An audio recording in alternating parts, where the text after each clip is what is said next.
To YSM news. ముందుగా headlines. Visakhapatnam YSRCP జిల్లా అధ్యక్షులు మాజీ మంత్రి గుడివాడ అమర్నాథ్ ప్రెస్ మీట్. శాసన మండలిలో మంత్రి అచ్చెన్నాయుడు మాట్లాడారు.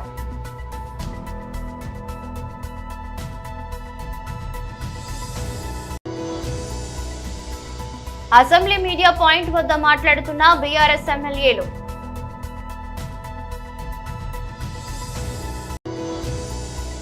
కంటోన్మెంట్ బోర్డు మెంబర్గా బానుక నర్మదా మల్లికార్జున్ ప్రమాణ స్వీకార మహోత్సవంలో పాల్గొన్న ఈటెల. విశాఖపట్నం వైఎస్ఆర్సీపీ జిల్లా అధ్యక్షులు మాజీ మంత్రి గుడివాడ అమర్నాథ్ ప్రెస్ మీట్ నిర్వహించారు. రాజకీయం కాదు, అసలు ఏ ప్రొఫెషన్లో క్వార్టరీ ఉండదో చెప్పు. ఉదాహరణకు మీ ఏబిఎన్ ఉంది, మీ రాధాకృష్ణ గారి చుట్టూ క్వార్టరీ ఉండదా? ఉంటుంది కదా. ఇగో మా విశాఖపట్నంలో రామకృష్ణ ఇలా చేస్తున్నాడు, లేకపోతే ఇంకో దగ్గర ఇంకోటి ఇలా చేస్తున్నాడు చెప్పేవాడు చేసేవాడు ఉండడా చెప్పు.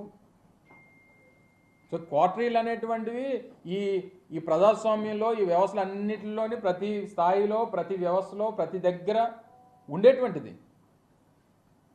సరే, ఆ క్వార్టరీల గురించి ఎవరు మాట్లాడాలి? దూరం నుంచి చూసిన వాళ్ళు లేకపోతే ఆ క్వార్టరీలో లేని వాళ్ళు మాట్లాడాలి తప్ప మొన్నటి వరకు ఆ క్వార్టరీలో ఉన్నటువంటి మనం మాట్లాడితే ఎలా చెప్పు? ప్రజలు హర్షిస్తారా? ఒప్పుకుంటారా? సో ఇవన్నీ కూడా ఆలోచించి మాట్లాడుంటే బాగుండేది. సరే, ఇంకా పార్టీ నుంచి రాజీనామా చేసి వెళ్ళిపోయిన తర్వాత అంతకంటే ఇదిగా మాట్లాడతారని అనుకోవడం మన అమాయకత్వం అంతే. ఎవరి మనసు తిరిగింది? ఎందుకు విరిగిపోయింది? ఇంకెవరి మీద ఎప్పుడన్నా ఇంకొల మీద ప్రేమ పుడితే మన మనసులు ఇరిగిపోతుంటాయి. అదే మాకు తెలియాలి. నువ్వు ఆయన అడగాలి, నేనే చెప్తాను. చేసుంటారు. పార్టీలో పనిచేసినప్పుడు వివిధ హోదాల్లో వివిధ స్థానాల్లో పనిచేస్తుంటాం. ఇప్పుడు నీకు ఒకరి మీద మనసు ఇరిగిపోయిందని అంటే ఇంకొక మీద ప్రేమ పుడితేనే ఇక్కడ మనసు ఇరిగిపోతుంది. అది ఎవరి మీద ప్రేమ పుట్టిందో ఎవరి మనసు దేనికి ఇరిగిపోయిందో అనేటువంటి త్వరలో తెలుస్తాయి మనకు. అవన్నీ చూస్తాం కదా రాజకీయాల్లో. నిన్న కూడా వారు మాట్లాడుతూ చెప్పారు. ఏం చెప్పారు? ఈ రోజు వరకు ఏ నిర్ణయం తీసుకోలేదు అంటే, ఈ రోజు అంటే నిన్నటి వరకే కదా. సరే, నేను అవన్నీ నా నిర్ణయం కాదు కదా.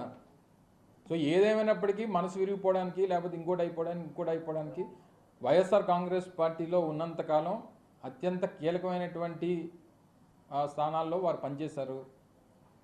సరే, వారు మాట్లాడినప్పుడు ఢిల్లీలో మాట్లాడినప్పుడు నేను ఇంక రాజకీయం మాట్లాడదలుచుకోలేదు, వ్యవసాయం మాత్రమే చేస్తానని చెప్పారు. సరే, అలాగే అనుకున్నాం. మరి నిన్నటి పరిస్థితులు అయితే దానికి భిన్నంగా కనిపించాయి నాకైతే. సో నిన్న భిన్నంగా కనిపించిన తర్వాత ఈ కొత్త మాటలన్నీ మనసు ఇరిగిపోయింది లేకపోతే ఇంకోటి అయింది అన్న తర్వాత ఇంకో మీద ప్రేమ పుడితేనే మనసు ఇరిగిపోవాలి. మరి నా వ్యక్తిగతమైనటువంటి అభిప్రాయం. అది మరి నాకేం తెలుసు? నేనేం చెప్తాను? నువ్వు ఎవరిని ప్రేమిస్తున్నావు నాకేం తెలుసు చెప్పు. నేను జగన్మోహన్ రెడ్డి గారిని ప్రేమిస్తున్నాను. మరి నేను ఆయన ప్రేమిస్తున్నాను, నేను అది చెప్పగలను. కానీ నువ్వెవరిని ప్రేమిస్తున్నావు నేనే చెప్తాను. మరి నేను ఎప్పుడు వినలేదు ఆ డైలాగ్. నేను కూడా అదే అంటున్నా. ఇప్పుడు రాజకీయాల్లో మొన్న జరిగినటువంటి పరిణామాలు, వచ్చినటువంటి ఫలితాల తర్వాత అనేక పరిణామాలు చూసాం. గడిచినటువంటి 9 మాసాల్లో వైఎస్ఆర్ కాంగ్రెస్ పార్టీ ఓడిపోయిన తర్వాత అనేక పరిణామాలని ఎదుర్కొన్నాం. చాలా మంది. శాసన మండలిలో మంత్రి అచ్చెన్నాయుడు మాట్లాడారు. అధ్యక్ష, వీళ్ళు ఫాలో అవుతారో లేదో తెలియదు అధ్యక్ష. ఆ రోజు హైదరాబాద్ లో జరిగిన దానికి వీళ్ళు కేసు పెడితే చంద్రబాబు నాయుడు గారు ప్రమేయం లేదని కింద కోర్టు నుంచి సుప్రీంకోర్టు వరకు అన్ని దగ్గరలో కూడా రిజెక్ట్ అయినటువంటి విషయాన్ని మళ్ళీ సభ్యులు సభలో మాట్లాడుతుంటే మీరు అలాగే ప్రేక్షక పాత్ర వహిస్తే ఎలాగ అధ్యక్ష? చెప్పాలి అధ్యక్ష. ఆ రోజు మీరు మాట్లాడినటువంటిది కేసు కడితే చంద్రబాబు నాయుడు గారికి ప్రమేయం లేదని చెప్పి కింద కోర్టు నుంచి సుప్రీంకోర్టు వరకు వెళ్ళారు అధ్యక్ష. అన్ని దగ్గరలో కేసులన్నీ కొట్టేసి అందులో చంద్రబాబు నాయుడు గారు ప్రమేయం లేదంటే దాని మీద మాట్లాడుతున్నారు. ఈ రోజు మా సభ్యులు దేని మీద ఇచ్చారు అధ్యక్ష? 2014, 19 మీరు మాట్లాడడం ఎందుకు? 19లో మీరు అధికారంలోకి వచ్చారు కదా, అధికారం మీ చేతిలో ఉంది కదా. మీరు ఆ రోజు మేము చేసిన తప్పులుంటే ఏమైనా చేయొచ్చు కదా. మేము ఈ రోజు 2019, 2024 అధ్యక్ష, 2019, 2024 ఆ రోజు ఉన్నటువంటి ప్రభుత్వం ప్రతి స్కీమ్ ని ఒక స్కామ్ గా డిజైన్ చేసుకొని అధ్యక్ష ప్రకృతి ఇచ్చినటువంటి పంచభూతాలు అధ్యక్ష, నేను చాలా సార్లు చెప్పాను, ఇసుక గాని, మైన్స్ గాని, ల్యాండ్స్ గాని, లిక్కర్ గాని, ఈ రోజు అడవలి ఎర్రచందనం గాని టోటల్ గా స్కామ్ చేశారు అధ్యక్ష. మాట్లాడితే మీ దగ్గర అధికారం ఉంది కదా, ఎంక్వైరీ చేయొచ్చు కదా. ఇప్పుడు మా సభ్యురాలు చెప్పింది, ఆ పేర్లు నేను ఎత్తదలుచుకోలేదు, ఎందుకంటే నాకు తెలిసింది కాబట్టి సభలో లేనటువంటి పేర్లు ఎత్తను. ఎంక్వైరీ అయింది అధ్యక్ష, రిపోర్ట్లు కూడా ప్రభుత్వం దగ్గరికి వచ్చాయి. ప్రతిదీ సభలో పెడతాం. ఎవరు తప్పు చేసిన కక్ష సాధింపు అనేది మా దగ్గర ఉండదు. లేని వాళ్ళ మీద కేసులు పెట్టే ఆలోచన ప్రభుత్వానికి లేదు. మీలాగా అధ్యక్ష నిన్న గందరగోళం చేశారు అధ్యక్ష పెద్దలు బొత్స సత్యబాబు గారు. ఆయన కూడా 5 సంవత్సరాలు ప్రభుత్వంలో ఉన్నారు అధ్యక్ష. ప్రజాస్వామ్యం అధ్యక్ష, ప్రజాస్వామ్యం అధ్యక్ష, అధ్యక్ష ప్రజాస్వామ్యం అంటే ప్రతి ఒక్కరికి స్వేచ్ఛ ఉండాలి అధ్యక్ష, మాట్లాడే హక్కు ఉండాలి అధ్యక్ష. 5 సంవత్సరాలు నిన్నను వీళ్ళు ఏదో ఒక కార్యక్రమానికి పిలిపించారు అధ్యక్ష. ఎక్కడైనా మేము అడ్డు పెట్టాం అధ్యక్ష? ఎక్కడైనా అడ్డు పెట్టాం అధ్యక్ష? 5 సంవత్సరాల్లో ఆ రోజు ప్రతిపక్ష పార్టీగా, ఆ రోజు శాసనసభ్యుడిగా ఒక కార్యక్రమాన్ని ఆ రోజు ప్రభుత్వం చేసినటువంటి ప్రజా వ్యతిరేక విధానాల మీద ఒక ప్రోగ్రాం ఇస్తే 5వ గంటకే పోలీసులు వచ్చి మా ఇంటికి తాళాలేసి బయటికి కూడా అడుగు పెట్టినటువంటి పాలకులీలు ఈ రోజు మా గురించి మాట్లాడుతుంటే బాధ కలుగుతుంది అధ్యక్ష. మీరు చెప్పేటట్టుగా మేము వేగ్గా ఏది మాట్లాడడం లేదు. ప్రతి ఇష్యూ మీద అసెంబ్లీ మీడియా పాయింట్ వద్ద మాట్లాడుతున్న బీఆర్ఎస్ ఎమ్మెల్యేలు ఇబ్బంది పెట్టేటువంటి ప్రయత్నం జరుగుతుంది కూడా మీరు అందరూ చూశారు. ఈరోజు జగదీశ్వర్ రెడ్డి గారు శాసనసభలో ఏం మాట్లాడిండో మీరు లైవ్ ద్వారా చూశారు. ఈ సభ అనేది అందరి సభ్యులకు సమానమైనటువంటి హక్కు ఉంటుందని, ఈ సభ ఎవరి సొంతం కాదని వారు చెప్పినారు. స్పీకర్ గారు మీరు పెద్ద మనిషిగా అక్కడ ఉన్నారని కూడా చెప్పారు. ఈరోజు ప్రసాదరావు గారంటే, స్పీకర్ గారంటే అందరికీ గౌరవం. వారిని యునైనిమస్గా ఎలక్ట్ చేయడానికి కూడా మేము సహకరించినటువంటిది. కానీ ఇప్పుడు ఇక్కడికి మీడియా పాయింట్ దగ్గరికి కాంగ్రెస్ పార్టీ సభ్యులు వచ్చి ప్రతిసారి మాట్లాడితే దళితుడు దళితుడు అని చెప్పి వాళ్ళే అవమానించే విధంగా మాట్లాడుతున్నారు. మేము ఏ రోజు కూడా వారిని గౌరవప్రదమైనటువంటి స్పీకర్గానే చూసినాం తప్ప మేము ఏ రోజు కూడా కించపరచాలనేటువంటి ఉద్దేశంతో చూసినటువంటి దాఖలాలు కూడా లేవు.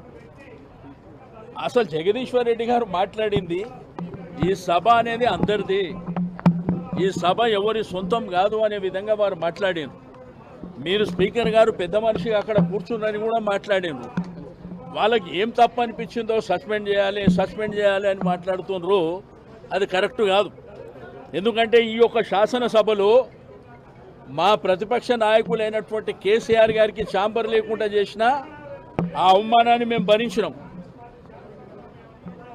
మీరు చూసినారు, ఈ యొక్క శాసనసభ సమానమైనటువంటి, అక్కడ అధికార పక్షానికి కానీ ప్రతిపక్షానికి కానీ, అక్కడ ముఖ్యమంత్రి ఛాంబర్ కానీ ఇక్కడ ప్రతిపక్ష నాయకుని ఛాంబర్ కానీ గౌరవప్రదంగా ఉన్న అవమానపరిచారు. పిఎస్సి చైర్మన్ మాకు హక్కుగా వచ్చేది అక్కడ కూడా అవమానపరిచారు.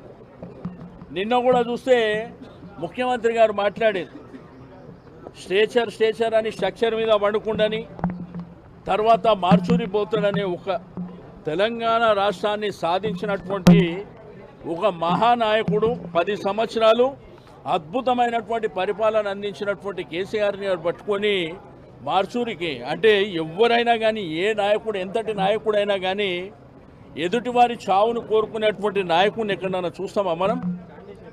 ఈ రోజు ఏంటంటే ప్రతిదీ డైవర్షన్ పాలిటిక్స్. ఇప్పుడు మీడియా పాయింట్ దగ్గర కూడా మేము మాట్లాడడానికి వస్తే అక్కడ కూడా మాట్లాడనీయకుండా వాళ్ళందరూ ఒకళ్ళకి ఒకళ్ళు వచ్చి మాట్లాడేటువంటి కార్యక్రమాలు చేయడం కూడా మీరు చూస్తూ, సభ అనేది సాంప్రదాయాల ప్రకారం నడవాలనేటువంటి ఉద్దేశం ఈ ప్రభుత్వానికి ఏ కోశాన కూడా లేదు. మేము బుల్డోజ్ చేస్తాం, మా ఇష్టం ఉన్నది మాట్లాడతాం, మీరు వింటే వినాలి లేకపోతే లేదు, మా ఇష్టానుసారం చేసుకొని పోతాం. ఇక్కడ కంటోన్మెంట్ బోర్డు మెంబర్ గా బానుక నర్మదా మల్లికార్జున్ ప్రమాణ స్వీకార మహోత్సవంలో పాల్గొన్న ఈటెల. బానుక నర్మదా మల్లికార్జున్ ఈరోజు బోర్డు మెంబర్గా కేంద్ర రక్షణ శాఖ మంత్రి రాజ్నాథ్ సింగ్ గారి ఆధ్వర్యంలో నామినేట్ చేయడం జరిగింది. ఈ నామినేటెడ్ పదవి కోసం కేంద్ర మంత్రివర్యులు, రాష్ట్ర అధ్యక్షులు కిషన్ రెడ్డి గారు, మంత్రివర్యులు బండి సంజయ్ గారు, జిల్లా అధ్యక్షులు భరత్ గౌడ్ గారు, శ్యామసుందర్ గౌడ్ గారు, ఇక్కడ ఉన్నటువంటి కార్యకర్తలు, నాయకుల యొక్క ఆశీర్వాదంతో ఆ బాధ్యత రావడం జరిగింది. నర్మదా మల్లికార్జున్ అనేక సంవత్సరాలుగా బోర్డు మెంబర్గా, వైస్ చైర్మన్గా బాధ్యతలు నిర్వహించారు. వారి కుటుంబం ఈ కంటోన్మెంట్ పరిధిలో ఎవరికి ఏ ఆపద వచ్చినా, ఏ అవసరమైనా కూడా కాలుకు ముళ్ళుంటే పనుతో సర్వీస్ చేసేవారు. దాన్ని గుర్తించి వారికి బాగా కట్టడం జరిగింది. గతంలో కంటోన్మెంట్ బోర్డు మెంబర్గా రామకృష్ణ గారిని గతంలో నామినేట్ చేయడం జరిగింది. కేంద్ర ప్రభుత్వ ఆధ్వర్యంలో రక్షణ శాఖ నాయకత్వంలో ఈ కంటోన్మెంట్లో ఏ మార్పులు జరగాలన్నా, ఏ అభివృద్ధి జరగాలన్నా కూడా వారి నాయకత్వం ఉంది. కాబట్టి నేను కొత్తగా ఎంపీ అయిన తర్వాత ఈ కంటోన్మెంట్ని అన్ని రకాల అభివృద్ధి చేయడంలో కంటోన్మెంట్ పాలక మండలితో పాటుగా నేను కూడా అన్ని రకాల తోడుగా ఉంది, సహాయ సహకారం నాటించాను. ఇక్కడ మరీ ముఖ్యంగా 100-150 సంవత్సరాల క్రితం ఆనాడు చిన్న పనులు చేసుకొని బతికేటువంటి కంటోన్మెంట్ 99 సంవత్సరాలు వాళ్ళకి ఇల్లు పెట్టుకున్నాను. పర్మనెంట్ 99 సంవత్సరాల తర్వాత పేద వాళ్ళకు 30 గజాల నుంచి 60 గజాల వాళ్ళకి పూర్తి హక్కులు ఇవ్వాలని చెప్పే పద్ధతిలో దాని మీద ఇప్పటికే ఒక నిర్ణయం తీసుకొని కేంద్ర రక్షణ శాఖ మంత్రి నివేదించే ప్రయత్నం చేస్తాం. అట్లనే మొన్న కరోనా సందర్భంలో శానిటేషన్ వర్కర్ చాలామంది చనిపోయారు. ఇక్కడేమో 5% కంటే ఎక్కువ కంపాసిటీ పోస్టులు ఇవ్వాలి వీళ్ళు. డెఫినెట్ దాని మీద ఇప్పటికే మంత్రి గారు రాష్ట్ర ప్రభుత్వం మధ్యలో కూడా ఇట్లాంటి సమస్య వచ్చినప్పుడు అందరి కంపల్సరీ పోస్ట్ ఇచ్చింది. కేంద్ర ప్రభుత్వ ఆధ్వర్యంలో, మీ ఆధ్వర్యంలో కూడా కంటోన్మెంట్ కూడా 1 టైం సెటిల్మెంట్గా వీళ్ళందరూ కూడా ఇవ్వాలని చెప్పి అట్లనే కంటోన్మెంట్లో ట్రైనింగ్ వ్యవస్థ కావచ్చు, కంటోన్మెంట్లో ఇళ్ల సమస్య కావచ్చు, రోడ్ల సమస్య కావచ్చు, ఇతరత్ర సమస్యల పరిష్కారంలో తప్పకుండా. భారత జట్టు స్టార్ ఆటగాడు విరాట్ కోహ్లీ దేశంలోకి ప్రధాన నగరాల్లో 18 కమ్యూన్ పేరిట రెస్టారెంట్ అండ్ బార్ ఉన్నాయి. ప్రపంచంలోని అన్ని రకాల వంటకాలు ఈ రెస్టారెంట్ లో దొరుకుతాయి. భారత్ కు తొలి వన్డే ప్రపంచ కప్ అందించిన మాజీ captain Kapil Dev cricket team తో చండీగఢ్ లో ఎలెవెన్స్ పేరుతో రెస్టారెంట్ నడిపిస్తున్నారు. నార్త్ ఇండియన్ రుచికరమైన వంటకాలు ఈ రెస్టారెంట్ స్పెషల్. టీమిండియా మాజీ ఓపెనర్ శిఖర్ ధావన్ కు దుబాయ్ లో ది ఫ్లయింగ్ క్యాచ్ పేరిట స్పోర్ట్స్ కేఫ్ రెస్టారెంట్ ఉంది. ఇందులో మంచి ఫుడ్ తో పాటు ఆహ్లాదకరమైన క్రీడా వాతావరణం ఉంటుంది. భారత ఆల్రౌండర్ రవీంద్ర జడేజా జడ్డూసా ఫుడ్ ఫీల్డ్ పేరుతో రాజ్కోట్ లో రెస్టారెంట్ కలిగి ఉన్నారు. 24/7 100% వెజిటేరియన్ ఫుడ్స్ ను అందించడం ఈ రెస్టారెంట్ ప్రత్యేకత. టీమిండియా మాజీ స్టార్ ప్లేయర్ సురేష్ రైనాకు కూడా రెస్టారెంట్ బిజినెస్ ఉంది. నెదర్లాండ్స్ లోని ఆమ్స్టర్డామ్ లో రైనా ఇండియన్ రెస్టారెంట్ పేరిట దీన్ని రన్ చేస్తున్నారు. యూరోప్ లో భారత వంటకాలను రుచి చూపిస్తుంది రెస్టారెంట్. భారత జట్టు మాజీ పేసర్ జహీర్ ఖాన్ కు పూణేలో జహీర్ ఖాన్స్ డైన్ ఫైన్ పేరుతో రెస్టారెంట్ ఉంది. భారతీయ ఖండాంతర రుచులను ఇది అందిస్తుంది. బీఆర్ఎస్వి రాష్ట్ర కార్యదర్శి జంగయ్య ఆధ్వర్యంలో ఎమ్మెల్సీ కల్వకుంట్ల కవితక్క జన్మదినం సందర్భంగా ఉస్మానియా యూనివర్సిటీ ఆర్ట్స్ కాలేజ్ వద్ద కేక్ కటింగ్ చేసి మొక్కలు నాటడం జరిగింది. బీఆర్ఎస్వి రాష్ట్ర కార్యదర్శి జంగయ్య మాట్లాడుతూ బీఆర్ఎస్ రాష్ట్ర పార్టీ అధ్యక్షులు కేసీఆర్ మార్గదర్శకత్వంలో కవితక్క ప్రత్యేక తెలంగాణ రాష్ట్రం ఏర్పాటు కోసం మిలియన్ మార్చ్ నిరాహార దీక్షలు, సకల జనుల సమ్మె రైలు రోకో, బతుకమ్మ పండుగ, సడక్ బంద్, రాష్ట్ర ఏర్పాటు కోసం ఎన్నో పోరాటాలు చేసి రాష్ట్ర ఏర్పాటులో కీలక పాత్ర వహించిన వ్యక్తి కవితక్క. తెలంగాణ ఉద్యమంలో మహిళలను చైతం పరుస్తూ ప్రపంచ వ్యాప్తంగా బతుకమ్మ పండుగను వ్యాపింపజేసిన గొప్ప నాయకురాలు కవిత. రాష్ట్ర ఏర్పాటు అయిన తర్వాత కూడా బంగారు తెలంగాణలో కీలక పాత్ర వహించి తెలంగాణ సమస్యలను పార్లమెంట్లో గొంతు విప్పిన గొప్ప నాయకురాలు. మహిళలకు చట్టసభల్లో 33% రిజర్వేషన్ కావాలని ఢిల్లీలో జంతర్ మంతర్ వద్ద నిరాహార దీక్ష చేసి మహిళల కోసం ఎన్నో పోరాటాలు చేసి రిజర్వేషన్ సాధించిన గొప్ప నాయకురాలు. కాంగ్రెస్ పార్టీ తన ఎన్నికల మేనిఫెస్టోలో కామారెడ్డి డిక్లరేషన్ లో బీసీలకు ఇచ్చినటువంటి హామీలపైన 14 నెలలు రాష్ట్ర వ్యాప్తంగా ఎన్నో రౌండ్ టేబుల్ సమావేశాలు నిర్వహించి బీసీల హక్కుల కోసం నిలదీయడం జరిగిందన్నారు. విద్యార్థి ఆధ్వర్యంలో ఎమ్మెల్సీ కవితక్క గారి యొక్క పుట్టినరోజును ఈ రోజు కేక్ కట్ చేసి మొక్కలు నాటడం జరిగింది. ఈ రోజు కవితక్క గారు భవిష్యత్తులో చాలా మంచి స్థాయిలో ఉండాలని మేము టీఆర్ఎస్ విద్యార్థి విభాగం తరఫున ఈరోజు కోరుకుంటున్నాం. అదేవిధంగా ఇంకోటి ఏంటంటే కవితక్క గారు ఆనాడు కేసీఆర్ యొక్క మార్గదర్శకంలో ఆనాడు తెలంగాణ రాష్ట్రం కోసం ఏ విధంగా పోరాటం చేసిరో ఆ రోజు సకల జన సమ్మె అనే గానీ, మిలియన్ మార్చ్ అనే గానీ, సడక్ బంద్ అనే గానీ, అదేవిధంగా తెలంగాణ బతుకమ్మను ప్రపంచ వ్యాప్తం చేసినటువంటి గొప్ప నాయకురాలు కవితక్క గారు. అదేవిధంగా ఈ తెలంగాణ రాష్ట్రం ఏర్పడిన తర్వాత బంగారు తెలంగాణలో కూడా ఈరోజు పార్లమెంట్ లో తెలంగాణ సమస్యల పైన గలమెత్తినటువంటి గొప్ప నాయకురాలు కవితక్క గారు. ఈ రోజు కాంగ్రెస్ పార్టీ వచ్చిన తర్వాత 14 నెలలలో ఈరోజు కాంగ్రెస్ పార్టీ ఇచ్చినటువంటి మేనిఫెస్టోలో ఉన్నటువంటి కామారెడ్డి డిక్లరేషన్ లో భాగంగా బీసీలకు సంబంధించినటువంటి హక్కుల కోసం ఈరోజు 14 నెలలుగా రాష్ట్ర వ్యాప్తంగా అన్ని రౌండ్ టేబుల్ సమావేశాలు బీసీల హక్కుల కోసం, అదేవిధంగా ఇందిరా పార్క్ దగ్గర భారీ బహిరంగ సభ బీసీల కోసం నిర్వహించినటువంటి గొప్ప నాయకురాలు కవితక్క గారు. కాబట్టి భవిష్యత్తులో మంచి స్థాయిలో ఉండాలని మేము మనసారా కోరుకుంటున్నాం. జై కవితక్క, జై తెలంగాణ, జై కేసీఆర్. మంచిర్యాల జిల్లా బెల్లంపల్లి పట్టణంలోని 1 టౌన్ పోలీస్ స్టేషన్ ను మంచిర్యాల డీసీపీ భాస్కర్ సందర్శించారు. పోలీస్ స్టేషన్ లోని రికార్డులను పరిశీలించారు. అనంతరం బజార్ నుండి కాంటా చౌరస్తా వరకు రోడ్లపై ఇబ్బందికరంగా ఏర్పాటు చేసిన వ్యాపార సముదాయాలను, తోపుడు బండ్ల విషయం గురించి బెల్లంపల్లి ఏసీపీ రవికుమార్ తో చర్చించారు. అనంతరం డీసీపీ మాట్లాడుతూ అతి త్వరలో బజార్ ప్రాంతంలో ట్రాఫిక్ పోలీసులను నియమించి ట్రాఫిక్ సమస్యలు ఏర్పడకుండా చర్యలు తీసుకుంటామన్నారు. ఇక్కడ రైల్వే సదుపాయం ఉన్నందున యువత చంద్రపూర్, బల్లార్షా లందు గంజాయి తెచ్చి ఇక్కడ విక్రయిస్తున్నారని, ఎవరికైనా తెలిసినట్టయితే సమాచారం పోలీసులకు సమాచారం ఇవ్వాలని కోరారు.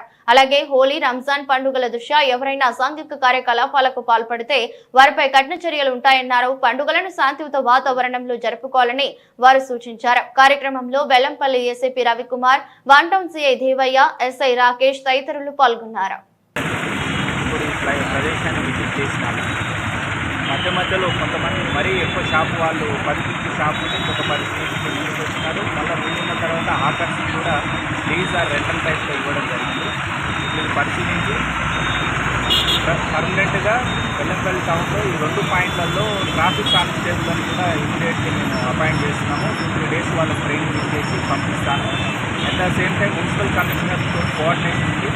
హాకర్స్ కూడా ఇబ్బంది కలగకుండా, ఎవరైతే తోపుడు బండ్ల మీద పండ్లు, పలహారాలు అమ్ముతుంటారో వాళ్ళ యొక్క ఉపాధి కూడా ఇబ్బంది కలగకుండా రోడ్డుకు కొద్దిగా దూరంగా వాహనదారులకు, పాదచారులకు ఇబ్బంది లేకుండా వాళ్ళ వ్యాపారం కూడా ప్రాపర్గా జరుగుతున్న విధంగా మున్సిపల్ అండ్ పోలీసు 2 కోఆర్డినేషన్గా విజిట్ చేసి అక్కడక్కడ ఇక్కడ వేసినారో అట్లాంటి కొన్ని ఎంత ప్రాక్టీస్ చేస్తే ప్రాపర్ సెట్ అవుతుంది.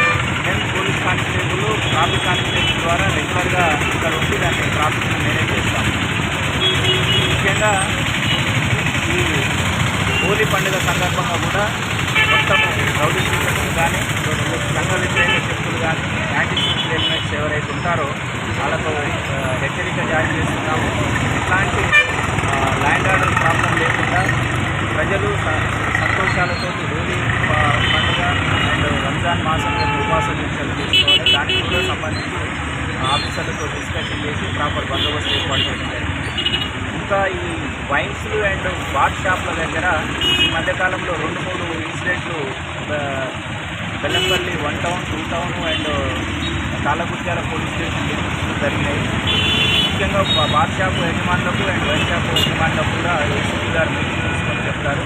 టైంకు ఓపెన్ చేయడము, విత్ ఇన్ టైంలోనే క్లోజ్ చేయడము, అట్ ద సేమ్ టైం ఎవరైనా గొడవ పడడానికి సిద్ధంగా ఉన్నా లేకపోతే వాళ్ళు అన్కండిషన్గా ఉన్నట్లయితే ఇమీడియట్లీ పోలీస్ సమాచారం ఇచ్చి ఎలాంటి ల్యాండ్ ఆర్డర్ గొడవ రాకుండా చూడాల్సిన బాధ్యత వారి మీద ఉంటుంది. కాబట్టి వాళ్ళకు కూడా ఒక మీటింగ్ పెడుతున్నాము. ముఖ్యంగా ప్రజలు ఈ గాంజా, డ్రగ్స్ లాంటి విషయాలలో వాళ్ళకి ఏదైనా సమాచారం ఉంటే మాకు తెలియజేయాలని కోరుతున్నాము. ఇప్పటికే బెల్లంపల్లి డివిజన్ పరిధిలో స్పెషల్ టాస్క్ ఫోర్స్ మన డ్రగ్స్ మీద మంచిగా పనిచేస్తున్నారు. చాలా వరకు కేసులు కూడా పట్టుకుంటాము. ముఖ్యంగా రైల్వేస్ ఉన్నది కాబట్టి చంద్రాపూర్ బలార్షా పోయి తీసుకొస్తున్నారు. దాని మీద కూడా ప్రత్యేకమైన నిఘా ఏర్పాటు చేస్తున్నాము. Thank you. అనకాపల్లి జిల్లాలో వరుస చోరీలకు పాల్పడుతున్న నిందితుడిని పోలీసులు చాకచక్యంగా పట్టుకున్నారు. అనకాపల్లి పట్నం రామాపురం కాలనీ ఏలేరు కాలువ వద్ద సోమవారం అనకాపల్లి పట్నం ఎస్ఐ అల్లు వెంకటేశ్వరరావు వాహనాలు తనిఖీ చేస్తుండగా రావికమతం మండలం కొత్తకోట గ్రామం శివాలయం వీధికి చెందిన మొగులుతుర్తి మణికంఠ అలియాస్ రంగా పోలీసులను చూసి పారిపోతుండగా అనుమానంతో అతన్ని పట్టుకుని పోలీసులు ఆరా తీయగా చోరీలకు పాల్పడిన అంశం వెలుగులోనికి వచ్చింది. దీంతో అతని వద్ద నుండి చోరీ సొత్తు 2 బైకులు బంగారం స్వాధీనం చేసుకున్నట్టు డీఎస్పీ ఎం శ్రావణి చెప్పారు. అనకాపల్లి పట్న పోలీస్ స్టేషన్ లో మంగళవారం డీఎస్పీ మీడియాకు వివరాలు వెల్లడించారు. గత ఏడాది డిసెంబర్ 15న అనకాపల్లి మండలం పిసినికాడ పంచాయతీ శివారు సుబ్బారావు ధాబా దగ్గర హైవే పక్కన పార్కు చేస్తున్న కారుల్లో అద్దాలను పగలగొట్టి అందులో 2 హ్యాండ్ బ్యాగుల్లో ఉన్న 40,000 నగదు, 1 జత బంగారు చెప్ప సవరాలు, 1 జత బంగారు చెవిదిద్దులు, 1 బంగారం మండ కొలుసు, 1 బంగారు చైన్, 1 యాపిల్ ఐఫోన్ చోరీకి గురైనట్లు ఫిర్యాదు అందింది. పై వస్తువులను మొగల్తుర్తి మణికంఠ చోరీ చేసినట్టు అంగీకరించినట్టు డీఎస్పీ చెప్పారు. నిందితుడి నుంచి 2 బైకులు, బంగారు వస్తువులు స్వాధీనం చేసుకున్నట్టు తెలిపారు. నిందితుడిని కోర్టులో హాజరుపరచగా న్యాయమూర్తి 14 రోజులు రిమాండ్ విధించినట్టు డీఎస్పీ చెప్పారు. అనకాపల్లి జిల్లా ఎస్పీ శ్రీ తుహిన్ సిన్హా ఐపీఎస్ ఆదేశాలపై అనకాపల్లి సిఏ గారు టీవీ విజయ్ కుమార్ గారి పర్యవేక్షణలో టౌన్ పోలీస్ స్టేషన్ ఎస్ఐ గారు శ్రీ ఏ వెంకటేశ్వరరావు గారికి రాబడిన సమాచారం మేరకు 11th ఏదైతే ఉందో ఈ అఫెండర్ మొగల్తుర్తి మణికంఠని తీసుకురావడం జరిగింది. దాంట్లో భాగంగానే ఇతను 2 crimes కన్ఫెస్ చేశాడు.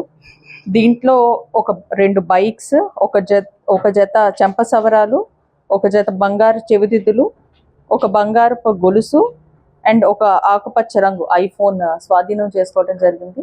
ఇతను habitually is a suspect. And ఇతను ఏదైతే ఉందంటే ఒక దాబా దగ్గర ఈ కార్ అద్దం బద్దలు కొట్టేసి ఈ క్రైమ్ ప్రాపర్టీని తీసుకుపోవడం జరిగింది. దానిపైన మేము కేసు ఆల్రెడీ రిజిస్టర్ చేసాం, క్రైమ్ నెంబర్ 467/2024లో. సో ఇతను వెంటనే అబ్స్కాండ్ అయ్యాడు. అతన్ని మళ్ళా మేము ఒక వ్యాలిడ్ ఇన్ఫర్మేషన్ ప్రకారం పట్టుకోవడం జరిగింది 11th. Anakapalli town but Kothakota and surrounding areas లో. వార్తలు ముగించే ముందు మరోసారి హెడ్లైన్స్. విశాఖపట్నం వైఎస్ఆర్సీపీ జిల్లా అధ్యక్షులు మాజీ మంత్రి గుడివాడ అమర్నాథ్ ప్రెస్ మీట్. శాసన మండలిలో మంత్రి అచ్చెన్నాయుడు మాట్లాడారు.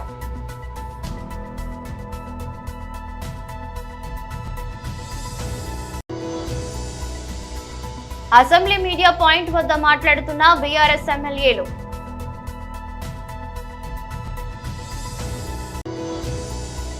కంటోన్మెంట్ బోర్డు మెంబర్ గా బానుక నర్మదా మల్లికార్జున్ ప్రమాణ స్వీకార మహోత్సవంలో పాల్గొన్న ఈటెల. ఇదరస్ట్ బులెటిన్ మరో బులెటిన్లో మళ్ళీ కలుద్దాం. అంతవరకు సెలవు. నమస్కారం.